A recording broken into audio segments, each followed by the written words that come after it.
Exalogic CMRL ഇടപാടിൽ SFIO നൽകിയ റിപ്പോർട്ടിൽ പ്രതിരോധത്തിലായി മുഖ്യമന്ത്രി. പണം നൽകിയത് എക്സാലോജിക്കുമായി ബന്ധമുള്ള പ്രമുഖ വ്യക്തിക്കെന്ന് സത്യവാങ്മൂലം. രാഷ്ട്രീയ നേതാവിന് കൈക്കൂലി കിട്ടിയോ എന്ന പരിശോധന വിരൽ ചൂണ്ടുന്നതും മുഖ്യമന്ത്രിക്ക് നേരെ.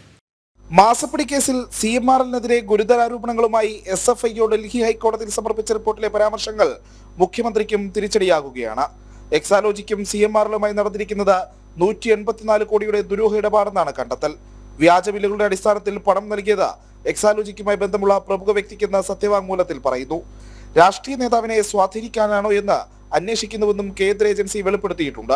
CMRL കമ്പനി രേഖകളിലെ PV പരാമർശം ചേർത്ത് വായിക്കുമ്പോൾ SFIO വിരൽ ചൂണ്ടുന്നത് മുഖ്യമന്ത്രിയുടെ നേർക്ക് തന്നെയെന്ന് വ്യക്തം. മുഖ്യമന്ത്രിയുടെ മകളുടെ സ്ഥാപനവുമായി നിയമവിരുദ്ധ ഇടപാട് നടത്തിയ കമ്പനി ഭീകരപ്രവർത്തനങ്ങളെ അനുകൂലിക്കുന്നവർക്കും പണം നൽകിയെന്ന അന്വേഷണ ഏജൻസിയുടെ സംശയവും ഗൗരവകരമാണ്. അത്തരമൊരു സ്ഥാപനം വീണയ്ക്ക് പണം നൽകിയത് എന്തിനെന്ന പുതിയ ചോദ്യങ്ങൾക്കും മുഖ്യമന്ത്രി മറുപടി പറയേണ്ടി വരും. കൂടുതൽ പരിശോധനകൾക്കുള്ള സാധ്യത തെളിയുന്നതും തിരിച്ചടിയാണ്. അന്തിമ റിപ്പോർട്ടെതിരായാൽ മുഖ്യമന്ത്രിക്ക് വേണ്ടി മകൾക്ക് മാസപ്പടി നൽകിയെന്ന ആരോപണമാകും തെളിയിക്കപ്പെടുക. ഈ കൈകൾ ശുദ്ധമെന്ന് പറഞ്ഞ വിവാദങ്ങൾ തള്ളിയ മുഖ്യമന്ത്രിക്ക് ഇനി എത്ര എളുപ്പത്തിൽ ആരോപണങ്ങൾ ചിരിച്ചു കളയാനാകില്ലെന്ന് സാരം. ജനം, തിരുവനന്തപുരം.